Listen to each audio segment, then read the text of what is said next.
Hola, este video va a ser bastante diferente a lo de siempre. Va a ser mucho más personal. Generalmente siempre les estoy contando cosas que pasan en mi vida. Y esta es una de las grandes cosas que me han pasado en la vida y no se los he contado, así que se siente como, no sé, como raro. Así que este video se llama Mi experiencia con los terremotos. Probablemente ustedes ya lo saben, pero yo soy de Chile, el país más sísmico del mundo. Ajá, el primerísimo. En una lista de Wikipedia de los terremotos más fuertes registrados en la historia de la humanidad, podemos ver que Chile está primero con un terremoto de 9.5. Y aparte estamos varias veces más en la misma lista. Así que los sismos y terremotos no son algo muy raro aquí. Así que estas son mis experiencias con ellos. Terremoto número 1. Esto fue hace bastantes años ya. Yo tenía 13 o 14 años más o menos. Me levanté un día y me fui al colegio súper normal. Estaba en el colegio en una clase de artes, recuerdo. Y mi salón estaba en el tercer piso del colegio, que más o menos sería como el piso número 7 de un edificio normal. Eran altos los salones. Yo estaba nervioso porque tenía que entregar una pintura que aún no había terminado. Que si no la hacía y la entregaba rápido me iban a reprobar. Así que ahí estaba yo pintando rápidamente. Luego de mucho esfuerzo terminé mi pintura, pero tenía que esperar que la pintura se secara para poder entregar el trabajo. Así que no se me ocurrió nada mejor que pararme con mi dibujo en la puerta del salón esperando que se secara. Mientras estaba fuera del salón esperando que mi dibujo se secara, empezó el terremoto. Probablemente muchos de ustedes no han vivido un terremoto. Quizá un sismo sí, pero no un terremoto. Más o menos para que se den una idea, sería algo así.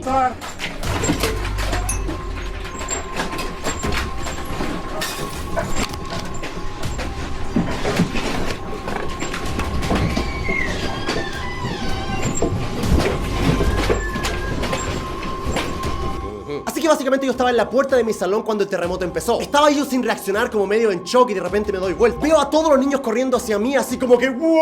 Así que salimos todos corriendo y nos fuimos a la zona segura del tercer piso del colegio. Lo digo entre comillas porque ninguna zona es segura en un terremoto. Aún en el tercer piso del colegio estábamos esperando que el terremoto pasara. Estábamos básicamente hablando entre nosotros para calmarnos y que no nos desesperáramos. Pero había niños llorando, gritando por todos lados, era un caos. Y yo pensé en ese momento, el profesor sabrá qué hacer. Así que yo empecé a buscar con la vista en el grupo de personas que estaban ahí al profesor. Cuando en eso miro para abajo y veo al profesor corriendo en el primer piso derechito hacia la salida. Más o menos mi reacción fue algo así como...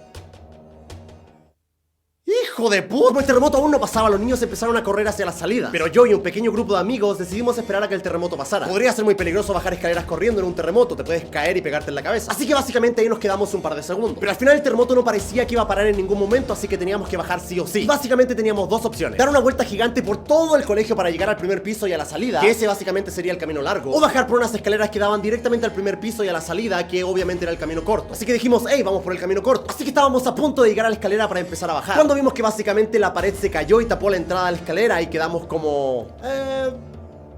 mejor por el otro lado. Sí, mejor. Así que la única opción que teníamos era el camino largo. Primero había que pasar por un pasillo bastante largo teniendo cuidado de que nada te cayera en la cabeza. Luego bajamos por una escalera mucho más corta, pero sigue siendo peligroso porque sigue siendo un terremoto y te puedes caer. Y luego ya en este momento el terremoto empezó a pasar un poco y empezó a ser mucho más suave. Ya por lo menos era un poco más fácil caminar y moverse. Luego ya por fin llegamos a la última parte del camino para poder salir del colegio, que era una especie de pasillo que estaba al lado de un edificio del colegio. Lo malo de este edificio que estaba al lado del pasillo era que tenía demasiadas ventanas. Y en un terremoto es muy probable que los vidrios empiecen a quebrarse y empiecen a caer. Y estar caminando y que te caiga un vidrio en la cabeza obviamente puede ser bastante mal. Así que tuvimos que avanzar pegados a la otra parte del pasillo, lo más lejos posible del edificio, así como...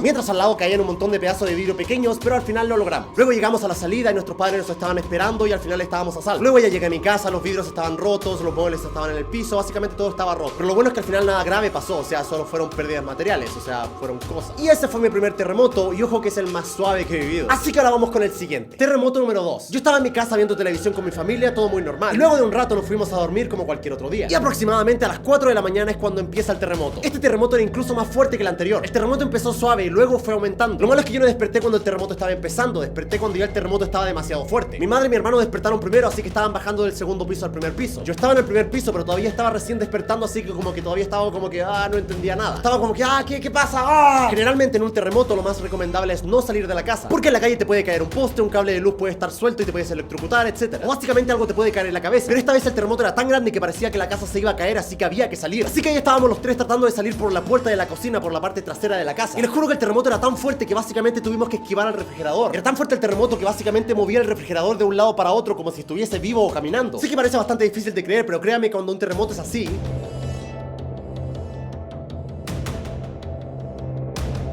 absolutamente todo se está moviendo. Así que básicamente tuvimos que esperar a que el refrigerador se moviese hacia un lado para poder correr hacia la puerta, porque si te llegaba a aplastar ese refrigerador no era algo muy bueno, sinceramente. Mi madre, como podía, estaba tratando de meter la llave en la puerta para poder salir, que básicamente en un terremoto eso es tan difícil como poner el hilo en una aguja. Cuando finalmente logramos abrir la puerta, logramos salir. Yo recuerdo que básicamente mi hermano salió primero y se fue a un rincón, y yo y mi madre salimos después tratando de no caernos en el terremoto. En ese momento yo solo vi la cara de mi hermano mirándome algo así como... El asunto es que en ese momento una teja del techo de mi casa había caído muy cerca mío. Más o menos para que ustedes entiendan, digamos que era un pedazo de piedra de este porte más o menos, que cayó pasando básicamente a centímetros por el lado mío. En ese momento yo seguí caminando como podía, miré atrás y dije, wow, eso estuvo cerca. En ese momento el terremoto no tenía ninguna intención de parar, así que básicamente nos fuimos al rincón del lugar y nos quedamos ahí abrazándonos. Literalmente no teníamos absolutamente nada que hacer salvo esperar. Y el terremoto básicamente no parecía que se estuviese deteniendo, al contrario, parecía que se hacía cada vez más fuerte. En ese momento estábamos los tres abrazados, afirmados solo con una pared para no caernos. Y en ese momento teníamos los ojos cerrados y estábamos afirmándonos en la pared cuando de repente la pared se cae. Déjenme poner eso de esta forma. Cuando estás en medio de un terremoto y todo se mueve y no entiendes nada y estás preso del pánico y del miedo básicamente, y lo único que tienes es una pared para afirmarte, o sea, lo único sólido en este momento que representa de alguna u otra forma seguridad, eso se te cae, ya en ese momento sientes que lo único que tienes que hacer es esperar, o sea, te puedes morir o te puedes salvar, ya no depende de ti, o sea, ya no tienes el control de la situación para nada. Ya en ese momento no tiene sentido correr, no tiene sentido esconderse, lo único que puedes hacer es esperar. Cuando el terremoto es tan fuerte y no tiene intenciones de detenerse, solo te quedas ahí. Dices,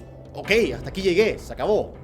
Aquí me voy a morir. Pero ya luego de un rato el terremoto empezó a parar y se empezó a sentir un silencio horrible en la ciudad. Podías escuchar como toda la ciudad estaba en silencio y en shock. Y luego poco a poco empiezas a escuchar las sirenas de los policías, de los bomberos. Básicamente es como una película. Ya luego de un rato salimos a la calle y nos empezamos a encontrar con los vecinos. Estábamos viendo que todos estuviesen bien. En ese momento obviamente ya no había luz, se había cortado la luz, así que lo único que podíamos hacer era escuchar radio a través de una radio con batería para saber qué estaba pasando en el país. Y ya, supuestamente en ese momento ya había pasado lo peor aparentemente, pero no. Aquí empieza la parte que yo más recuerdo personalmente en este terremoto. Para mí lo más terrible de este terremoto no fue directamente el terremoto, sino que fue lo que pasó después. A partir de ese día se cortó la luz y se cortó el agua. Nosotros afortunadamente después del terremoto lo único que hicimos fue llenar botellas de agua porque sabíamos que se podía cortar el agua. En la calle podías ver un montón de familias que estaban fuera en la calle porque tenían miedo de entrar a sus casas. Después de un terremoto así nadie quiere entrar a su casa porque te sientes en trauma. En ese momento te olvidas de tomar una ducha o básicamente es increíblemente difícil ir al baño. Definitivamente no quieres estar en la ducha y que te toque otra vez un terremoto. El problema grave empezó cuando empezamos a escuchar rumores al otro día. Generalmente en un terremoto la gente se ayuda entre sí y nos cuidamos básicamente entre nosotros. Pero siempre hay un grupo de personas que se aprovecha básicamente de la situación. Se aprovechan del caos y se aprovechan que básicamente las personas están con las defensas bajas para empezar a robar. Así que todos los hombres del vecindario tuvimos que tomar turnos para patrullar por las calles. Todos agarramos fierros, cuchillos, básicamente cualquier cosa para protegernos. Porque la policía básicamente estaba demasiado ocupada lidiando con problemas mucho más importantes. Así que básicamente tuvimos que cuidarnos por nuestra cuenta. Por un periodo de 2 semanas el sector donde yo vivía se sentía como una guerra. En las entradas del condominio habían personas haciendo guardia alrededor de una fogata. Y en las paredes de alrededor habían personas patrullando básicamente también haciendo de guardia. Por unos días todo estuvo bien y tranquilo.